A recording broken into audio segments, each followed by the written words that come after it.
Okay, so here is my leg. Now I have marked off with colored pencils where some of your scars might be. So typically you have 2 to 4 portholes. It depends if there's an additional donor site. So for me, I said, they went for my patellar tendon, but you could have it on the inside, on the outside, depending on where your ACL graft was taken from.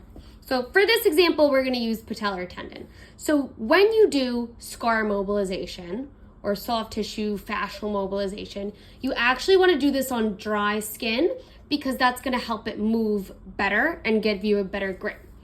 So there's 2 options.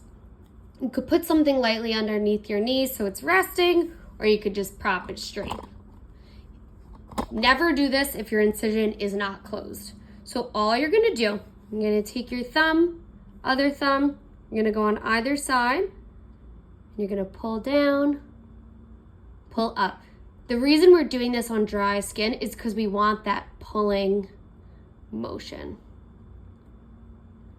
So do that 15 times.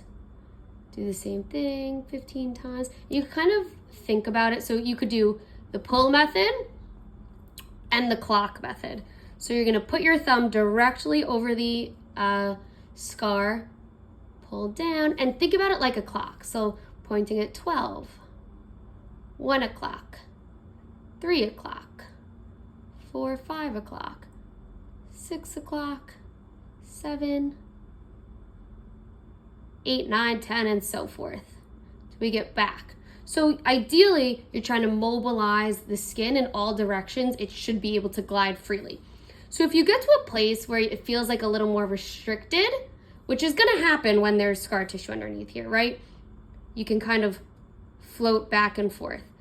This isn't as scientific as you would think. So as long as you're moving it around, you're doing it right pretty much. Now you're never wanna go super high pressure. That way it's not too uncomfortable. So if you are mobilizing not one of the portholes, your graft site, you wanna go both parallel and perpendicular to the tissue. So a patellar tendon fibers go up and down. So it's less aggressive to start up and down, and you're quite literally just mushing it up.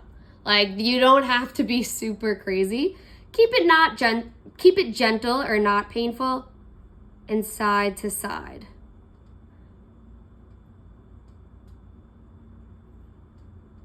Just like that. While you're here, you could do your patella mobs too. Okay, so that is basically the gist of it. You go on each side, go all around. I think this is a good thing to do right before the shower, right after the shower, or when you're just sitting scrolling on your phone. You literally scroll with one hand, mush around with the other. That's pretty much the gist of it. So do that. You don't really have to do it multiple times a day, but if you do it like between, hold on, I'll bring you back. Do it at least once a day, every other day, just to make sure we're keeping that skin super glidey, so that way when you stretch and do things, it can move freely.